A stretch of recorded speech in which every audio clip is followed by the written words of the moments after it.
Big time. So this is an excellent question, and actually something that I should have brought up, because absolutely, I've talked a lot. I've like quite a few designer friends who are, very, very regularly in workshops and have been thrown into this kind of remote work setting, and they're introverted people, and they actually much prefer remote workshops, or at least some of them, right? Because they're able to process things a little bit more on their own.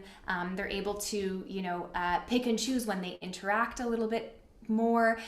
So definitely it differs, but the actual psychology around it, like, so the way that people, the reason why we all feel pretty well, if you feel exhausted, I guess I should have said, if you feel tired after remote sessions, it's because of this.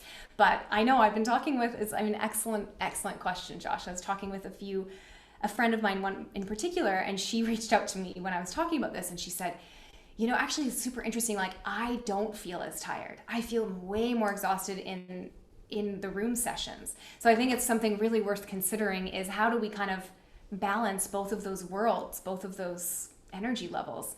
I don't know if I have the perfect answer for that, but